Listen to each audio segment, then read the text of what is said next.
Hello, and welcome to the WAM Theater Spotlight Series. In this series, WAM invites audiences into conversations with some of the season's groundbreaking theater artists to learn about their process and how their work intersects with activism. I'm Nicole M. Young-Martin, and I recently just joined the WAM Theater's Board of Directors. I also work for the Women's Fund of Western Massachusetts and Bard Micro College Holyoke, two women and girls serving institutions who have partnered with WAM on several occasions. Today, we'll be talking with Kristen van Ginhoven, Talya Kingston, and Tatiana Godfrey, the artistic team of WAM. Before we begin, I'd like to acknowledge with gratitude and humility that WAM Theater is based on the ancestral homelands of the Mohican people, who are the indigenous peoples of this land. Despite tremendous hardship and being forced from here, today their community resides in Wisconsin and is known as the Stockbridge Moncton community. We pay honor and respect to their ancestors past and present as we commit to building a more inclusive and equitable space for all. Please check out the land acknowledgement page on our website and join us in some of the action steps that we are taking. Let's go ahead and start our conversation. So what I would love is for each of you, starting with Kristen as the artistic director and co-founder, to introduce yourself and include a story about a play that you read or a conversation that you had while planning the 2022 season that got you excited. Thank you, Nicole. It's so awesome to be in this first Spotlight series and launch this idea. And thank you for being our first moderator. We're so lucky to have you on our board. There's so many stories around the 2022 season coming, what we thought was coming out of this pandemic and going back into live and working together with Talya and Tati, and also with Kate Alston, who worked on this artistic team with us to put the season together. And a conversation that I particularly remember was about what's going to be our summer event, which is going to be a Miscast Cabaret. We were spending a lot of time thinking about how to reimagine the traditional gala.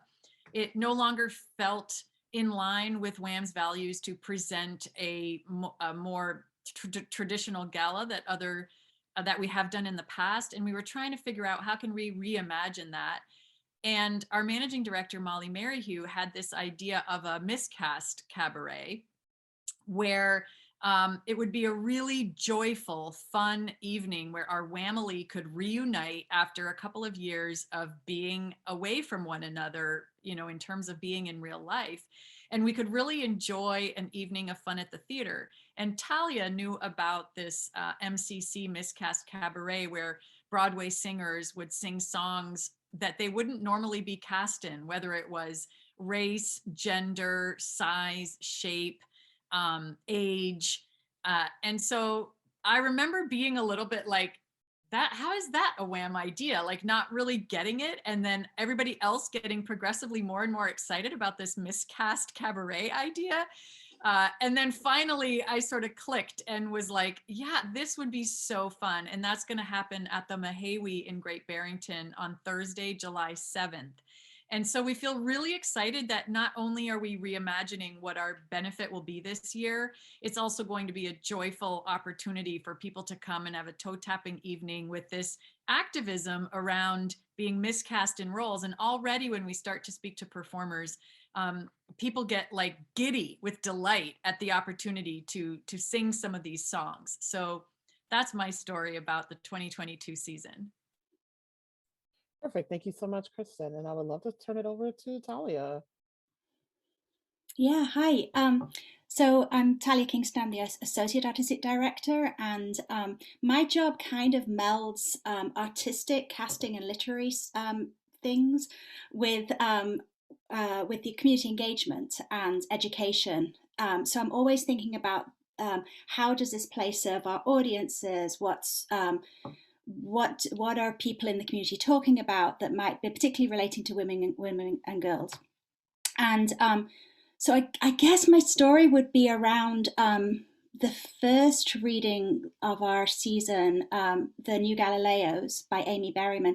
Amy Berryman is a playwright that I actually know because I went to see her play Walden, which is now being presented in it was presented in the West End in London. I think it's transferring to New York, and I'd seen it in Hartford.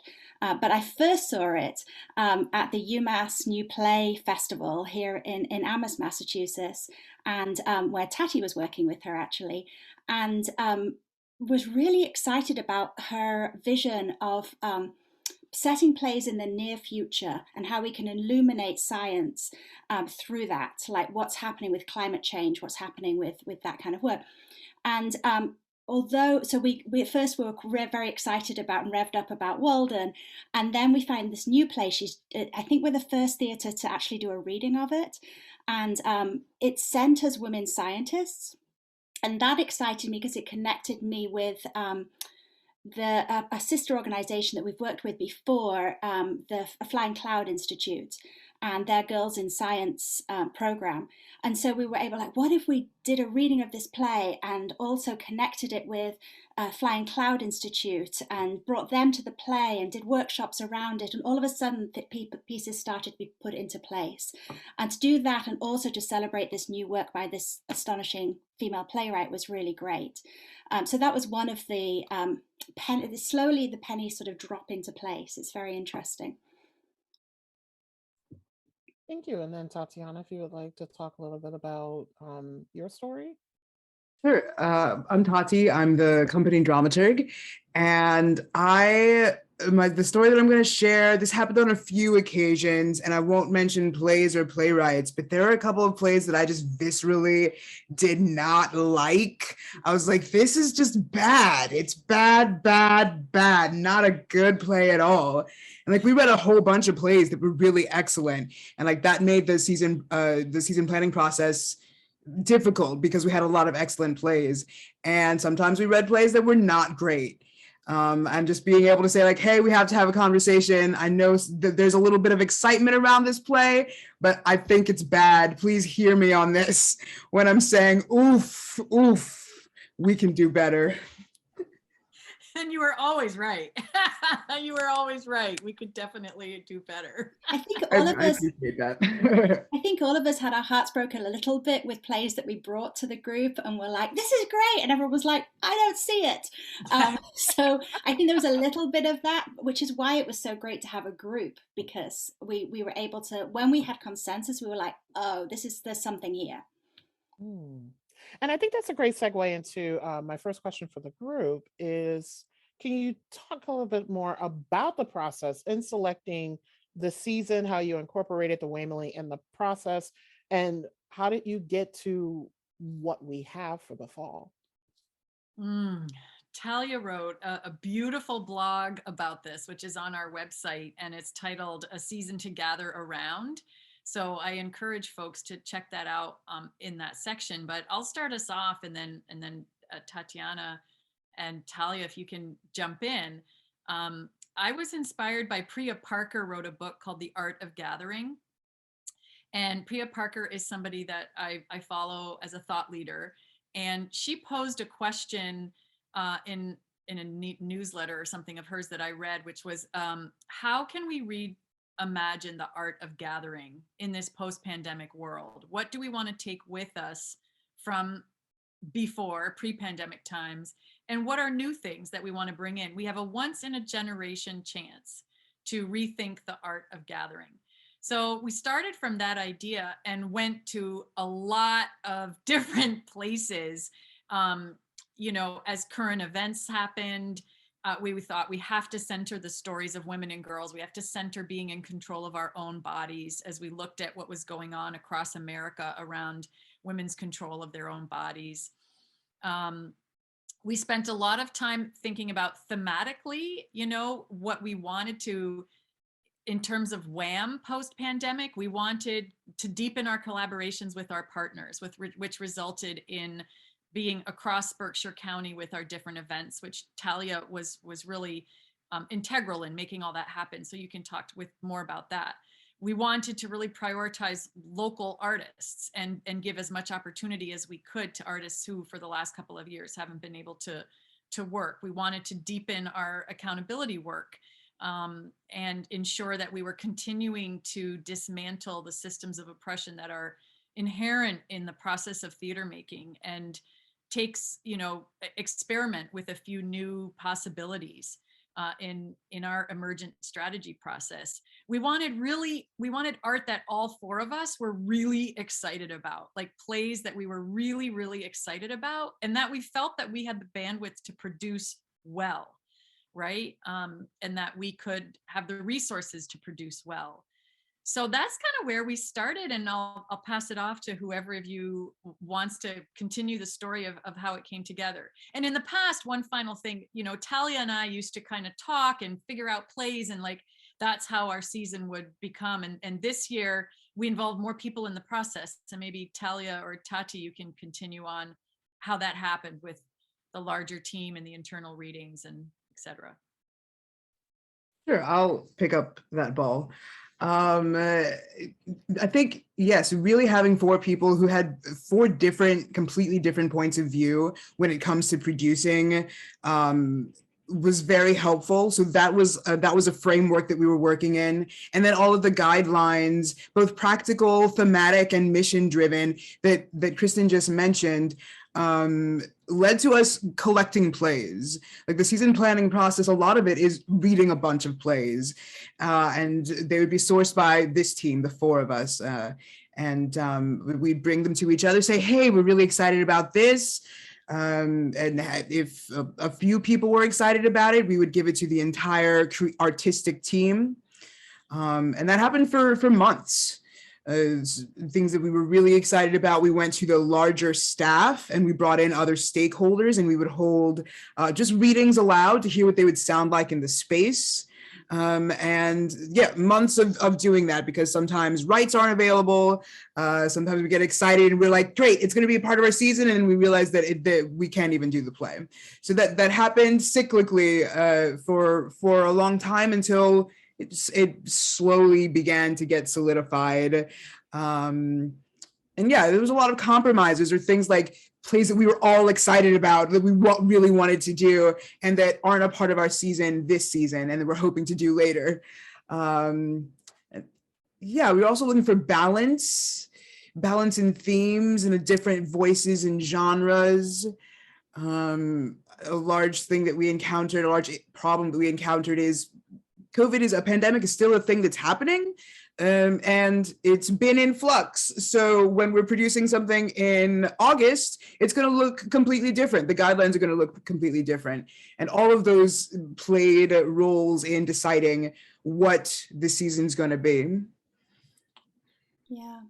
And just to build off of that, there was I think Kristen mentioned this, but we would read plays, and there were some that we weren't sure about yet. We weren't sure we knew it was a good play that we were excited about. We weren't sure if it was right for us at this time with the current personnel and in the play. So it has to, like, all these things have to somehow get together. So what we would do is gather a wider group of WAMLE members, some of our volunteers, some of our board members, some of our team members, some actors in the community, and we would have internal readings of the play over Zoom.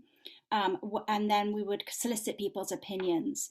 Often it's hard, though. I think we really, the reason our season works well, and the reason I enjoy reading plays for WAM, I've read plays for lots of theatres over my career, is because we have such a strong mission and such a strong community that you're reading for a specific thing. You're not reading like, is this a good play in general? There are a million great plays, but you're reading for a particular thing. And then, as Tatiana mentions, as certain plays start fitting into a slot, then you're like, okay, now we need to balance that out with something else, because we're trying to show a breadth of experiences of women through different demographics of women, different ages of women, and showing really how large women's lives can be in different dimensions. So yeah, I was thinking about the Journey to the Fall play and WAM's accountability journey and our anti-racism journey, and kind of having gone in 2019 from doing Pipeline, collaborated with the local social justice organization Bridge, to going to Row in the virtual pandemic, a play about the women's right to choose, and trying to figure out, like, what is the right play for us? And Talya right from the beginning was like, I want a story that I can disappear into, right? That I can be taken away to another world. I don't want to feel preached at. I don't want to feel like that is something we've had narrators in many of our past few plays. And we really were trying to be able to find ways to disappear into different worlds. So people often also ask, like, how do we get the plays that we read? Some of them are emailed to us or mailed to us. Some of them we know through colleagues. Like, that's why we have somebody like Tatiana on staff or Talya on staff. They're very connected to dramaturgs across the country, and they can reach out. We'll literally go to other theaters that focus on women identifying playwrights, and we'll look at all of their past seasons. At one point, I went through all of the season listings in the theater communications group, all the members of that national advocacy theater group, and wrote down, Googled plays and created a list that interested us. And then Talya and Tati went and tried to gather those plays.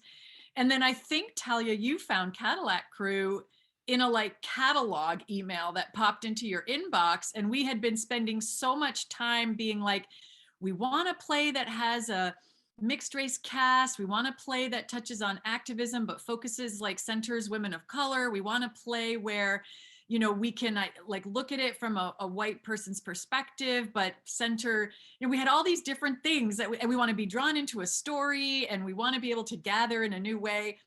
And then Talya emailed us all one day and was like, I think I found the play after we'd read so many and had fallen in love with a couple that we couldn't get the rights to. I think that's how that one came across your desk, right, Talya?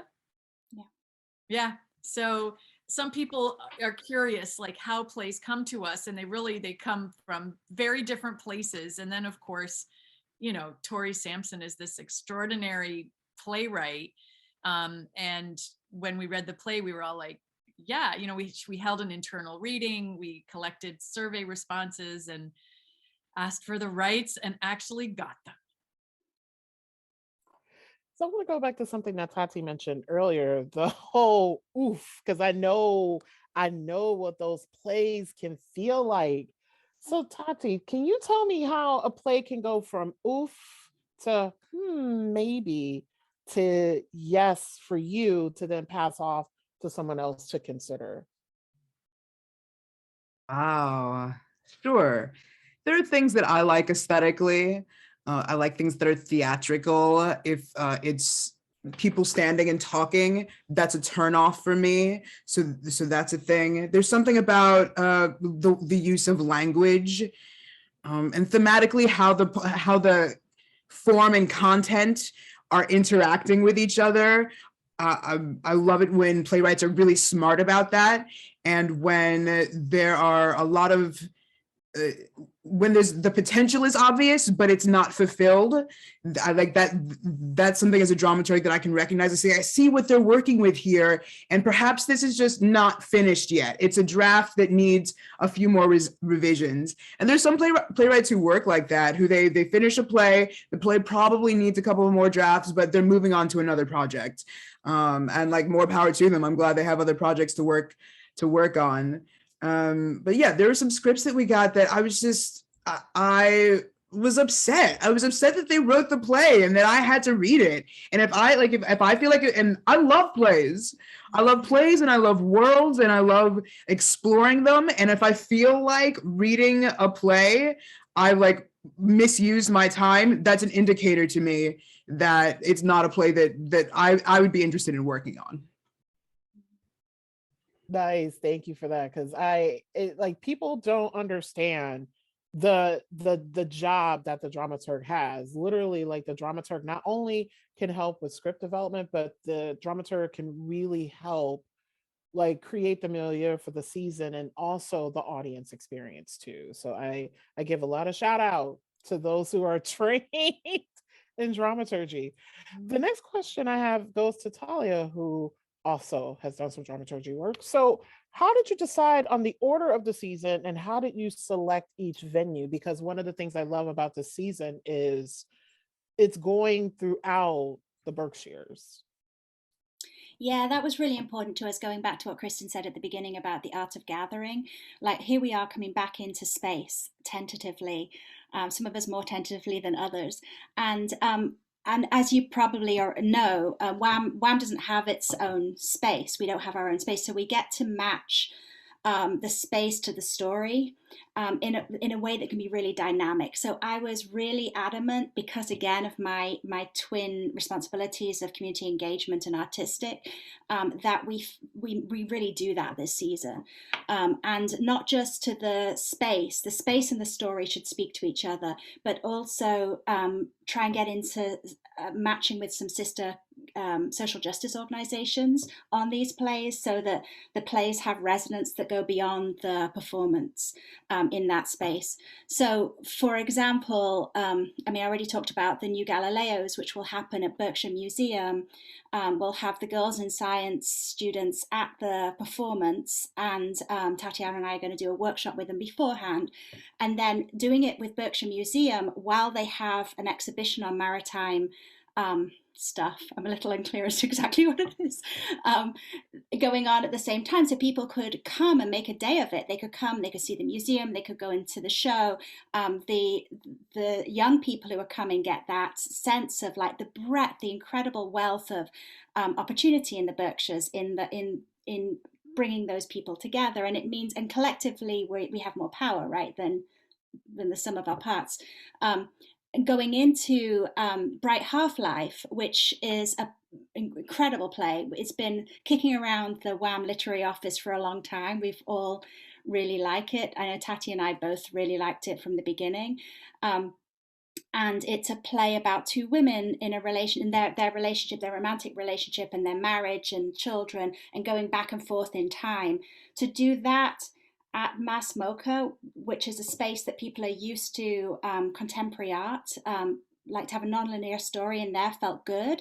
They were excited about our vision of having it be part of Berkshire Pride weekend. And so bringing in potential, I'm reaching out now to gay straight alliances, to college groups in the area to bring them in, makes it again an event. So each of these are like unique events. They're all exceptional stories, and that's something that Tati really held us to all the way through. Like, if I don't want to see it, like it has to be, these are all exceptionally written plays, but they also fit with the time and the place and the partners, so that they're really dynamic events. The Miscast Cabaret works really well in Great Barrington in the beautiful Mahawi Theatre. It'll feel like a fancy event. It'll feel like you're going out. It'll feel fun. And then Escaped Alone, we talked to our friends at the Mount at Edith Wharton's house in Lenox, and they were excited about a Carol Churchill play. It feels like it's bringing it into, and that play has inside-outside themes. We're going to be in a space that also has that built into it in their Stables Theatre space, and to have that gather, and we're hopefully going to connect it also to our Elder Ensemble. So all the way through, each of these events are all different places around the Berkshires, but they're connected in time and space and community all the way through. I hope that answered your question. I sort of lost. Yeah, and then culminating the season with Cadillac Crew as the main stage production at Shakespeare and Company, just made a lot of sense. So, and we've been at Shakespeare, renting from Shakespeare and Company for the past few years, and we'll be in their Tina Packer Playhouse in September, October. So being able to crisscross all those places and have touch points with our WAMily and our partners and our artists just felt like how we wanted to re-enter real life. Well, sorry, one last thing. We are also streaming some of them as well. So there'll be an option for people who can't come to the theatre. It's also like keeping that accessibility that we learned during COVID. Yeah, thank you so much for mentioning that, because also what I love about the accessibility piece is it brings in an audience outside of the Berkshires as well, because I think WAM is doing amazing work. I'm like, y'all better get audience members from as far as Alaska, because you do such great work. And then I have one more question, and anyone can answer this, but I definitely want to pass the baton to Tati on this one. What will each play add to the conversation and moment that we are in now as a society? a great question. Obviously, part of our mission is activism, and something that we're exploring thematically with all of the plays are the intersections of the different activisms that exist. That being an activist for women and being a feminist and intersectional feminist also means that we are proponents of all of the other activisms. So the new Galileos is directly addressing climate change. Bright Half-Life is directly addressing the gay stuff. I must say gay all day, Florida.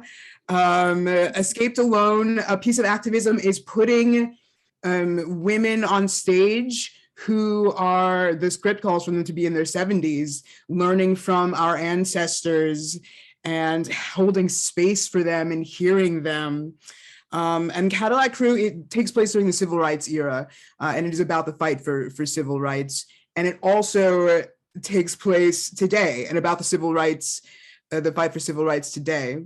So all of these fights, all of these ongoing struggles are linked, and each play addresses how these different struggles are linked together. I think thematically that's really strong. I think encompasses everything that we're doing. I think we've done a really great job at saying, hey, yes, we are uplifting and supporting the voices of women and girls, and women and girls are scientists, women and girls are gay, women and girls are old and they are young, women and girls are Black, they are white, they work together. And we're better because we are cohesive, because we have all of those intersections, infinite diversity and infinite combination, to use a Star Trek term. Yes, Tati! What she said. Yes. So I have actually one more question for all three of you to wrap us up. If there was one play from the coming season, and there's like a new member of the WAM Elite that's coming on, which would be the first play you'd invite them to and why? That's really hard. Okay. Yeah, I'll answer that. I have a definite answer to that, and it would be New Galileos, because it's happening first. Then I would invite them to the second, then I'd invite them to the third, and then I would invite them to Cadillac Crew and Miscast Cabaret. I was going to say, get them to the first reading and try to like hook them. And so then they have a whole bunch of other things they could come to.